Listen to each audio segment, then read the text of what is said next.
On. Steam shouldn't exist. Okay. Alright, here we go. How Steve became the only good monopoly in existence. Alright, here we go. Let's see what this means. Steam shouldn't exist. Okay, hear me out for a second.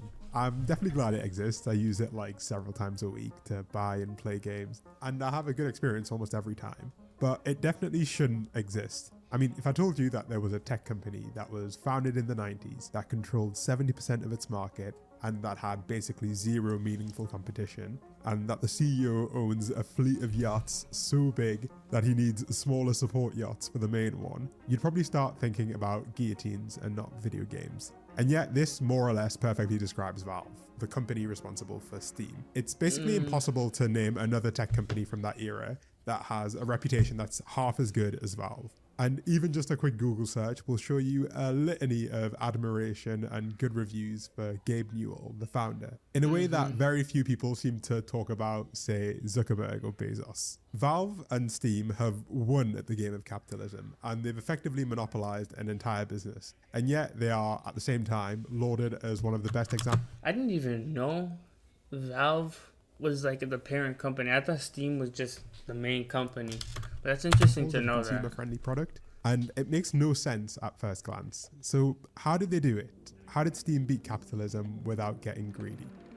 Valve Corporation is without a doubt one of the most important companies in all of technology. It was founded by two guys, Gabe Newell and Mike Harrington, who left Microsoft in 1996 to pursue a dream project, creating their very own video game from scratch. Their debut project was Half-Life, and it was so successful that it still is today considered one of the greatest video games of all time. And since then they've released a lot of bangers. Half-Life, Team Fortress and Counter-Strike are all still incredibly popular series and have millions of players every day collectively. But after releasing several extremely popular games themselves, they noticed a few issues with the games industry. If you're a little older, you might remember a time when pirating a PC game was comically easy. Literally within a few days you could get free software and bypassed most security measures with like a few seconds of Googling. And we saw the first wave of companies getting really desperate to put the lid on piracy. When Doom 2 was leaked weeks before its official release, their developer responded by banning any pre-launch reviews or external testing for their next game, Quake. The then vice president of marketing even announced that no copy of our games would leave the building. Except that game ended up also being leaked 3 days before its release. Damn. Some kid literally just broke into their network and downloaded the game in front of them. And they were so young that the company didn't even bother pressing charges. This state of affairs, though, wasn't all fun and games. The lack of security also made games way more prone to hacking and cheating, and it was super difficult for game developers to have a clean method to offer security and performance patches over the lifespan of the game. And this is where Steam came in. You see, Gabe Newell has a pretty famous take on piracy. What's Valve's take on piracy?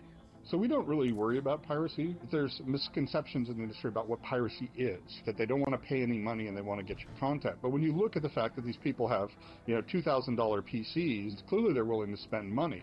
Everybody in the United States knows that Russians are pirates. When the reality is that the pirates in Russia were actually doing a much better job than the games companies themselves. And as soon as the product became available at the same time that it was available in Australia or the UK or the United States, and it was localized in Russia, all of a sudden our piracy problems in Russia disappeared. Piracy is a result of bad service. The whole idea behind Steam was to fix part of this service problem, to combine piracy protection, software updates, and anti-cheat technology all into one platform that was at least as easy to use as the pirate methods. The scope of the project expanded over time to not just include Valve's games, but other people's games and social and community features as well. And well, they kind of nailed it.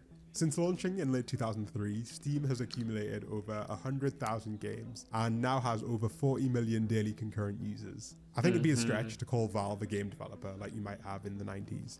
Today, they're a retail business that occasionally develops games on the side. But still, even despite that, the world has changed a lot since 2003, and Valve has followed such a drastically different path than the rest of the tech world. We can compare it with, say, Microsoft, which recently announced that it was increasing prices of its Xbox Game Pass subscription service by 50 to 100%, depending on where you are in the world. Or even Nintendo, which is selling $80 to $90 games. Meanwhile, Steam, on the other hand, has no subscription services. It has a weirdly generous return policy and several extremely generous sales every year, when that's clearly not the established meta in gaming today.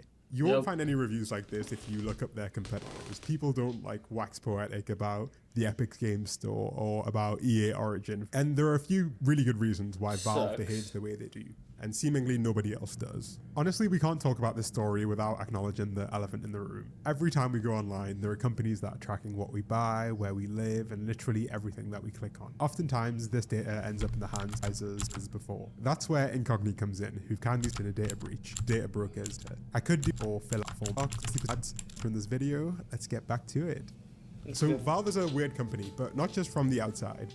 While basically every major tech company from their era decided to become publicly listed on the stock market and solicit investment from the public, Valve has had a really quite different approach. They've remained completely private since being founded, and as a result, it can be hard to find out pretty much anything about how the company works, but some people have done their best to dig deep and get some information. The biggest advantage, first of all, of them being private is how they set goals. A public company like Meta has obligations every quarter. They have to announce and subsequently beat their earnings estimates. The share price has to keep going up, and even a small dip in revenues can be... But for a private company to be this morally ethical, care about its customers, I don't see that every day. Be pretty disastrous for the future of a huge publicly listed company. The line has to keep going up, and the collective tech industry realized a while ago that the best way to do that is to acquire as many users as humanly possible, and then you start squeezing them for everything they're worth. You add in a subscription plan and you can get consistent monthly recurring revenue, which makes it easier to create these earnings estimates. You can shoehorn in blockchain, cloud, or AI, depending on what year it is, and you got another couple $100 billion of investment, easy peasy. And the strategy has worked so effectively for them. Microsoft, Apple, and Amazon are all literally trillion-dollar companies. Zuckerberg's platform has decided the results of elections, and Amazon brought in $640 billion in revenue in 2024. Even the most generous estimates put Valve's revenue at like 1 to 2% of a platform like Amazon. And that's a pretty big downside if your goal is to make the biggest company on the planet, or to become the most powerful person on the planet. But that's not the case at Valve. Being private offers a hell of a lot of benefits. You're only bound to the will of a handful of owners who can think on a much longer time frame, who can do stuff because they think it's a good idea. And they don't have to cater to whatever's trendy in the market just to keep their business solvent day to day.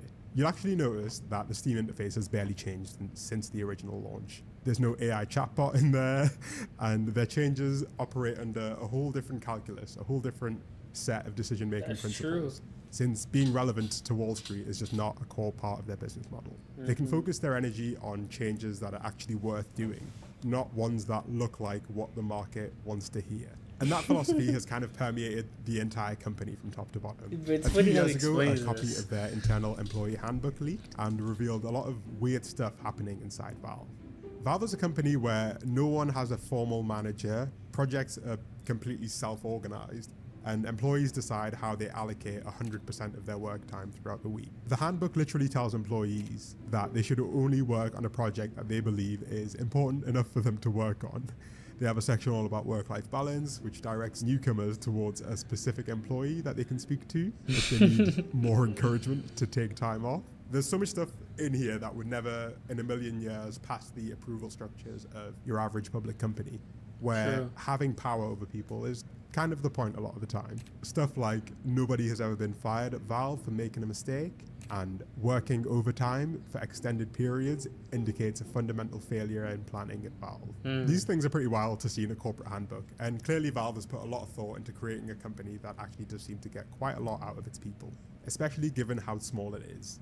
I've kind of been glazing these guys up until this point, all right? And in the world we live in, they're clearly not the worst tech bros out there. You know what sucks sometimes when you hear these big like CEO corporations. Sometimes it's just like the way they talk. It's like do you even care about people? Sometimes it's okay questioning, but it's just like I don't know. But like so when you hear sometimes the CEOs, they have very good points, but then at other time it's like, bro, what are you talking about? And sometimes people don't realize this the clear message in the smoke, and it kind of screws people over. It's important to remember one thing about Valve. it's not a charity, okay? It exists like literally every other company of this scale to make a lot of money. And it does that incredibly well. The CEO, Gabe, isn't suffering because of his choices. He hasn't sacrificed anything in the pursuit of this business model, right? He's got an armada of yachts and is currently building a $400 million super yacht, which is about the same price as a Boeing 747 passenger jet. And I don't know how many times you might need to hear this, but you don't get quite to this level without doing at least some degree of shady business. And Valve has not been immune from that. Honestly, the most important reason why Valve continues to operate the way it does is because it works incredibly well at making money. Their revenue per employee is higher than basically every other major tech company, and they just like print money with Steam, which is likely the reason why we've seen so few actual game releases from a company that was created to release games. It makes a lot. They say if it ain't broke, do not fix it. More sense to just sell other people's games and benefit from the upside of a successful hit and take little to no risk if a huge project flops on their platform. Even once you're aware of the main factors behind Valve's success, their unique corporate structure, their good leadership, focus on consumer experience and strong hiring, it can be a little difficult to understand why they haven't been dethroned yet, especially given that the competition collectively has access to trillions of dollars. Now, part of it is just that the PC market has grown year on year. It's so unbelievably cheap and easy to access the PC gaming world, especially compared to 2003, and Valve has been rewarded handsomely for that. And while they've been able to achieve this level of growth without actually like seriously mistreating their consumers or their employees, they've not necessarily been as nice to everyone else involved in the game development process. As they've grown, the pressure that they've put on game developers and game publishers, especially the smaller ones, has been getting a little bit out of hand. So Steam takes a 30% cut of all sales through the platform, which is ludicrously high. For context, a website like eBay takes about 12 to 15%, while other game sale platforms take even less. Epic Games takes nothing on the first $1 million in sales, and even the famously generous Microsoft only takes 12% of sales on its store. And in a fairer world, game developers could take advantage of lower fees on other platforms to offer better prices to customers. If I was a game developer that needed to make $7 per copy sold in order to recoup my initial costs, then I could charge $10 on Steam as a minimum, since they take 30%, and I could charge, say, $7 on Epic, since the first $1 million in sales has zero fees. Customers would get cheaper games, the devs would get the same amount of money.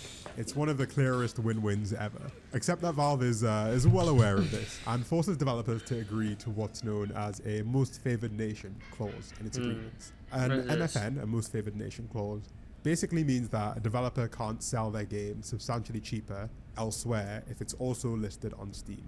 It means that even if another platform cuts the fees that they take, the developers aren't allowed to pass on the savings from that deal to the end consumer. If a game is $10 on Steam, it has to be about $10 everywhere else. And very few games can survive without being on Steam, given that they have all of the customers. It's created a setup where Steam looks like the best deal, in part because it literally pressures developers and publishers to not offer a better deal elsewhere. And while most competitor platforms actually offer pretty generous deals to smaller developers, Steam does the opposite. Games that sell millions and millions of copies end up receiving a better split. This isn't because, I don't know, Activision needs the money, but it's because Valve understands as a company that the big developers are the ones who have the true bargaining power, the ones who could have significant impact if they tried to leave. And by offering them these generous deals, they encourage them to stay on Steam from day one.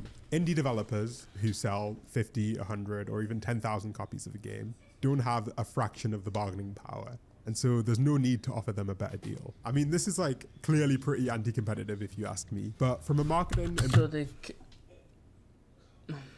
damn, like you can't even say that's greedy, to be honest, too. Like, I think it's just loopholes they kind of exploited, but like they just took advantage of. And to make one game the same price of everything is pretty on all platforms. Yeah, that's hella clever. I wonder if this business model could work in other markets. But then again, you know, egos get in the way. People want money too, you know. So I don't know. PR sense, it's actually genius. Steam always ends up having the best price possible on its platforms. The customers always get what looks like a reasonable deal, and Valve doesn't bear any responsibility if a game ends up being more expensive than the public expected. The blame falls squarely on the developers. Meanwhile, other platforms can't easily compete on price and have to compete on other things, which is why you see exclusive releases as a method of competition. But people hate having to download a whole separate app to play one game because it's annoying and it feels anti-competitive. It feels like the wrong way to compete in this space. And by the way, I'm not like pretending that the Epic Games Store is like some pariah of the gaming industry, okay? They would definitely be doing the same shit if they could, right? They're just annoyed that they can't. They're actually really annoyed that they can't because the CEO of Epic Games has been on this warpath for many years now. And the reality is their app is not the best, not just because of these anti-competitive practices that they're subject to, but also because the Epic Games Store is not very good. And many of these alternatives are just not very good to use. They can be buggy and laggy, while Steam ultimately, at the end of the day, provides a very functional service. The point that I'm actually making here is that Steam has monopoly power in this market. And they're using this power to do what all private monopolies always end up doing, restricting consumer choice and restricting competition. Until recently, Apple did a very similar thing. They'd take 30% of all in-app purchases that were done on Apple devices. Apps were literally not even allowed to tell their users that Apple was just taking 30% of the money and that you could sign up through Google Chrome or whatever for a discount. Apple wasn't taking this 30% fee because they were providing some amazing extra service when you bought your Fortnite V-Bucks. They did it because, much like Steam, they have completely unreasonable levels of control over the mobile app market and they can get away with it. And it was a major legal issue until earlier this year when a long-standing lawsuit forced Apple to let developers offer alternate payment methods with lower fees. And in my opinion, this is basically identical to what Steam does in gaming. Except they were smart enough to realize that they needed to keep the biggest publishers on side and they couldn't push it too far. Instead of trying to get 30% out of literally everyone like Apple did, they made it an explicit point to offer more generous deals to the bigger clients. And again, let me remind you, Steam is actually a pretty good service, right? It mostly just works, but that doesn't mean it's not also holding an unfair market position. And it's no surprise that Valve are actually currently facing a class action lawsuit from a group of developers who allege exactly this. And they brought receipts. An economist quoted in the lawsuit even estimated that in a properly competitive environment, Steam wouldn't take more than like 17 to 18% of sales, as opposed to 30%. This is literally billions of dollars that would end up back in the hands of developers. It's not like chump change. And I think we let Valve and Steam off for a lot of this behavior because they're often seen as like a neutral middleman who only exists to make the process of gaming smoother. And they do that, but they do a lot more too. When I began looking into Valve as a company, I quickly found out that they have some pretty important issues that they're yet to solve. Despite the fact that they give employees tons of freedom to decide what they work on, their staff rarely stay as lifelong Valve employees. One analyst even said that I've not met anybody who had a career there. They last long enough to make money, but the developers that I've known there have left for greener pastures because the company doesn't publish games. But you'll notice that Valve hasn't actually completely given up on games. And the ones they've decided to keep tell us a lot about Valve's thinking. Once upon a time, they were really best known for single-player experiences. Games where you pay once and you had all of the content. However, ever since the release of Team Fortress 2, an online multiplayer shooter, they realized you didn't need to make new games to make money. You needed to make more money from the games you'd already created. And thus was born the microtransaction. Instead of concepting, researching, and developing, the thing that almost ruins a lot of games. 2K. The whole new game. Why not just sell cheap items that add on to an existing game? But the real genius wasn't selling like cheap collectibles and letting people buy them. It was letting people gamble for them. In 2010, Valve launched the Supply Crate, an in-game item for Team Fortress 2, which allowed you to receive a random in-game cosmetic item. Except to receive the item, to unlock the crate, you had to purchase a key with real money. Basically, you paid a small amount of money for the chance to receive an item that was worth potentially hundreds or thousands of dollars, or potentially an item worth nothing. This is the infamous loot box. And shock horror, it turns out people, especially kids, quite like gambling. Valve developed item marketplaces and whole in-game economies around these items, wherein people would sell them for real money, use them to launder illicit money, or just do some old school degen gambling. The loot box mechanic has been so successful that it's present in basically every actively maintained Valve title. While they weren't the first to use this mechanism, they definitely popularized it by creating marketplaces that integrated smoothly the in-game value of items with actual dollar value and let people swap them easily for cash. And Valve makes a killing from this. One Counter-Strike tracker estimated that Valve had made $1 billion just in 2023 from selling loot boxes in the Counter-Strike games. There are so many testimonies of former players. $1 billion just off some microtransaction? Oh my god, bruh. These games where they detail getting addicted to gambling as kids, especially in a game like Counter-Strike. And Valve hired leading economists to analyze their in-game economies, and they have a really intimate understanding of this stuff. They just have zero incentive to change things. The vast majority of people who play these games won't spend a penny, except the percentage that are susceptible to gambling addiction will spend all of their money on it. In the world of mobile gaming, which relies on a very similar model, about 50% of the revenue comes from just 0.1% of the user base. And we don't have numbers for Valve, but I don't imagine it's a mile off from this. When gambling regulators have tried to shut down these systems, Valve responds not by removing them from the game, but by trying to tweak them and design alternative systems that keep as much of the gambling feel as legally possible. Valve has created what Yanis Varoufakis, one of their former economists, would call a digital fiefdom. It markets itself as a neutral middleman, but it actually has a hell of a lot of power for deciding what happens on its territory. Developers depend completely on them, and they have an unfathomable amount of consumer data and complete dominance of their market. And anyone that uses Steam to sell games is under a lot of pressure to remain on Valve's good side. They're more like medieval lords than they are medieval marketplace operators. And currently they've been pretty nice with that power, especially to the people at the end of the chain, the consumers. But they're under no obligation to keep that up. And I struggle to believe that Valve will keep being quite as nice if their margins ever get hit or if they have a change of leadership. We need to create a more robust system by making sure there's actual competition in this space. And if it's still not clear why competition is so important, you can just replace Steam with any other company that has this much control over a digital marketplace, whether it's Apple or Amazon, and it might become a bit more obvious as to where the problems could emerge in time. All in all, things could be a lot worse, and my experience, and most people's experience with Steam, has been pretty good. But good enough is not good enough, okay? The standard that Steam has set for users should be the norm. It shouldn't be an exception. And in fact, it's very much the exception that proves the rule. Steam's level of quality should be the bare minimum that we tolerate, and I don't think that's too much to ask. Honestly, that's a good point, but I think there has to be a good enough service to step up, though. Because if a good enough service doesn't step up, people are just going to fall back onto the thing that everybody knows and it works. So, if a company's going to be creative, man, it's gotta be worthwhile for people to invest in.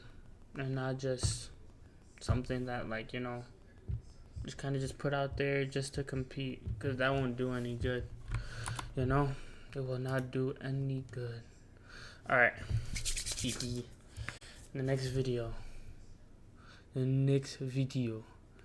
the Black Friday scam explained.